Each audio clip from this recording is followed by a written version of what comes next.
Hello guys, स्वागत है आप सभी का मेरे एक और न्यू ब्लॉग में।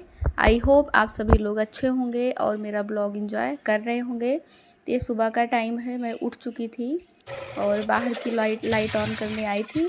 और यहाँ पे थोड़ा ब्रश करने के बाद ही आते हैं किचन में। तो आके सबसे पहले दाल में धुल रही थी और आते हैं किचन में तो काम में ही लग जाते हैं कि एक एक करके जल्दी से काम ख़त्म हो जाए।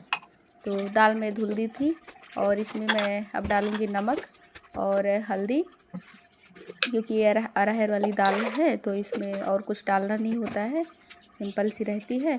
तो डाल के अब इसको हम रख देते हैं। और ये मैं कुकर का ना ढक्कन लगाने से पहले एक बार रबड़ को धुलती हूँ, जिससे सीटी में कोई दिक्कत ना हो और ठीक से आ जाए। तो यहाँ पे मैं सब्ज़ी की तैयारी कर लेती हूँ। तो आलू वही छील रही हूँ और अभी कट करूँगी सब्ज़ी। और अधिकतर मैं सब्ज़ी शाम को ही कट करके रखती हूँ, अगर कोई वैसे वाली रहती है कि सुबह लेट हो जाएगा तो शाम में ही कट कर लेती हूँ, लेकिन इसको मैं सुबह ही कर रही हूँ कट। और अधिकतर वही सिंपल वाली सब्ज़ी, शाम में दूसरा कुछ बना ली थी तो सुबह सुबह वाला एक जैसे हो गया 2 दिन का। तो वही मैं कट कर रही हूँ आलू और देखे जा रही हूँ। बाहर भी जो है अच्छी हवा आती है सुबह। और फ्रेंड्स, जो समय होता है ना इतनी जल्दी बीतता है कि पता ही नहीं चलता है कब समय निकल जा रहा है। जैसे हाथ में रेत लो और ऐसे फिसल सा जाता है, ऐसे समय भी होता है। तो समय भी कभी भी इंतज़ार नहीं करता, वो अपने टाइम के साथ चलता रहता है और हम लोग को भी चलना होता है उसी के अनुसार। यहाँ पे सब्ज़ी मेरी कट हो गई थी, अब इसको मैं धुल ली हूँ और कढ़ाई रख दी हूँ। तेल डाल के ये गरम हो जाएगा, फिर इसको मैं छौंकूँगी। तो मैं शायद मिर्ची लेने चली गई थी, हरी मिर्ची भूल गई थी, तो वही आ गई हूँ यहाँ पे कट करने के लिए और इसको मैं कट कर लेती हूँ। इसको छौंक देते हैं और नमक भी साथ में ही डाल देते हैं, जिससे सब्ज़ी जल्दी से गल जाए। और बैगन जब एकदम से गल जाता है और आलू ऐसे रहती है तो अच्छा लगता है। और फिर मैं आटा गूँथने लगती हूँ और ये सब सारे काम ना बहुत सुबह जल्दी होता रहता है। और यहाँ पे आटा गूँथ के अब मैं चल रही हूँ रोटियाँ बनाने। और यहाँ पे रोटी मेरी बन भी गई और ये सब्ज़ी भी लगभग हो गई है। तो उसी तवे पे ना मैं जो है, जैसे बैगन हो गया और भिंडी हो गई और एक और है करेला, इसमें ना धनिया डालो या तो जो उस मसाले आते हैं उसके वो डालो। तो मुझे भुना मसाला ज़्यादा अच्छा लगता है, वो डालती हूँ। यहाँ पे मेरा चावल दाल सब। ये फ्रेंड्स शाम का वीडियो है और दोपहर का और बाद का नहीं हो पाया था कुछ, तो मैं थोड़ा सा थक गई थी, वही सो गई थी थोड़ी देर। तो उठी हूँ तो किचन में आई थी पानी पीने, और मुझे मीठे में ना गुड़ अच्छा लगता है पानी पीना। आज मैं आते वक्त ये चना लेकर आई थी भुना वाला, और मेरी आवाज़ ऐसे लग रही है ना कि बहुत थक जाती हूँ, तो जैसे लगता है कि देखने में ही बीमार सी थकी थकी सी लगती हूँ। फिर जैसे जैसे टाइम होता है वैसे वैसे ठीक हो जाता है। और ये चना मैं लेकर आई हूँ। कच्चा खाने में, मतलब वैसे गुड़ के साथ खाने में भी अच्छा लगता है। और इसका मैं बाटी बनाऊंगी तो इसकी रेसिपी मैं शेयर करूंगी। अभी देखते हैं कब बनाते हैं, लेकिन जब भी बनाऊंगी तो मैं ज़रूर से शेयर करूंगी। और मिलते हैं आगे, ब्लॉग को कंटिन्यू करते हैं। गाइस, खुले हैं कपड़े, चल रहे हैं छत पे फैलाने इसको, और थोड़ा सा आप लोगों से बात भी कर लेते हैं। धूप तो इतनी ही तेज़ होती है, पूछिए मत। और ये भी शाम का समय है। यहाँ पे थोड़ी देर बैठे हूँ अभी, और अभी चलते हैं नीचे। और मौसम अभी ठीक है, मतलब थोड़ा ठंडा ठंडा सा हो रहा है, और कपड़े भी फैला दिए मैंने। मौसम दिखाते हैं आप लोग को। ये रहा मौसम, मतलब ठीक है, थोड़ी सी हवा चल रही है धीरे धीरे से, और ये अभी कपड़े भी सूख ही जाएंगे। चलते हैं नीचे और आगे ब्लॉग को कंटिन्यू करते हैं।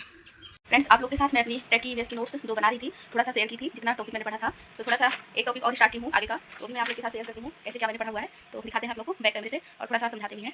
इसमें से एक टॉपिक है वायुमंडल, ये खत्म कर लिया था। और इसमें से ये सारी चीज़ें, स्थिर गैस और हल्की गैसें, ये सारी चीज़ें पूछती हैं इसमें। तो इसमें 3 ही होता है, गैस, धूलकण और जलवाष्प। ये तीनों से मिलकर जो पृथ्वी बनती है उसके बारे में था।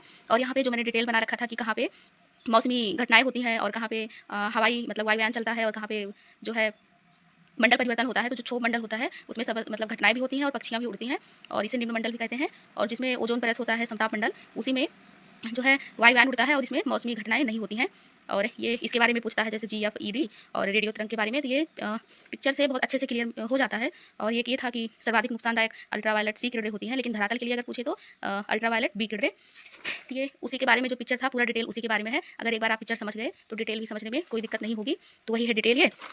और ये शुरू किया है मैंने टॉपिक दूसरा, पौने। तो पौने जो है 3 प्रकार की अस्थायी हैं, व्यापारिक, पछुआ, ध्रुवीय। तो ये अगर जो डायग्राम है, अगर ये जो समझ गया वो पूरा डिटेल में सब कुछ समझ जाएगा, मतलब कुछ और आवश्यकता नहीं होगी। तो इसमें जो है सबसे पहले विश्व ध्रुवीय निम्न वायुदाब PT है और ये 5N मतलब नॉर्थ हो गया और 5 साउथ होती है। और ये जो इस ऐसे डॉट बने हुए हैं, इसका भी बहुत बड़ा महत्व योगदान है। इससे ये पता चलता है कि पौने किधर से किधर, मतलब ऐसे बनी हुई है तो ऐसे का मतलब इधर से आ रहा है, ये बीच वाली उत्तर पूरब से पश्चिम दक्षिण। तो जैसे जैसे ये बनी हुई है ऐसे ऐसे आप इसमें चले जाइए कि कहाँ से कहाँ पौने चल रही हैं, उसके बारे में हो जाएगा। तो इसमें ये सारी चीज़ें, जैसे पछुआ पौने में कौन सी कोशिका पाई जाती है, तो फेरल कोशिका। और हेडली कोशिका किसमें पाई जाती है, तो ये होगा इसमें यहाँ से 30 से लेके 5S तक, मतलब कि उपोष्ण से विश्व तक हेडली कोशिका पाई जाती है। और जैसे ये ऊपर है ऐसे सेम नीचे होगा। अगर आप लोग कहेंगे तो इसको मैं अच्छे से डिटेल में समझा दूंगी, अभी तो नोट्स ही ऐसे मैं शेयर कर रही हूँ आप लोग के साथ। और एक और पूछता है कि हवाएं किसमें जो है बहुत तेज चलती है, मतलब तीव्रता किसमें अधिक होती है, तो हवाओं की तीव्रता जल में सबसे ज़्यादा अधिक होती है। और जल कहाँ पाया जाता है, नीचे, मतलब east, west, north, south, south में पाया जाता है। तो दक्षिणी गोलार्ध में, तो इसमें जल का विस्तार अधिक होता है और इसमें हवाएं बहुत तेज होती हैं। और उत्तरी गोलार्ध में स्थल होता है। ये सारी चीज़ें हैं, ये इसी का है मेन। अगर ये समझ गए तो इतना सारा जो लिखा गया है उसी के बारे में लिखा गया है। तो EBS में अभी मैंने इतना ही टॉपिक कवर किया हुआ है। और अभी CDP का है, तो CDP के बारे में भी जितना 1-2 टॉपिक अभी शायद थोड़ा सा 1-2 मैंने शेयर कर रखा है, और जो बचा हुआ है उसको मैं नेक्स्ट वीडियो में शेयर कर दूँगी। और फिलहाल अभी चलते हैं, थोड़ा सा DLED 4th सेमेस्टर का पढ़ लेते हैं। और आप लोगों में से कितने लोगों का तैयार हो चुका है DLED?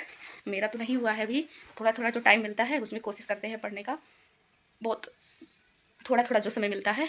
तो चलते हैं और पढ़ लेते हैं, फिर आगे ब्लॉग को कंटिन्यू करते हैं।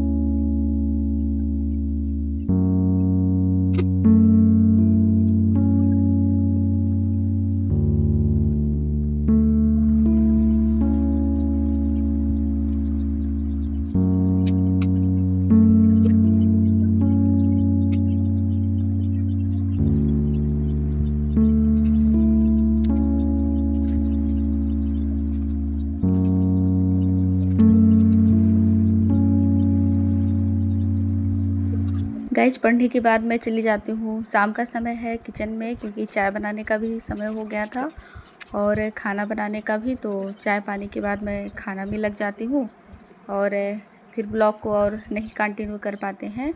और आज के ब्लॉग को यही एंड करते हैं, मिलते हैं कल नेक्स्ट ब्लॉग में।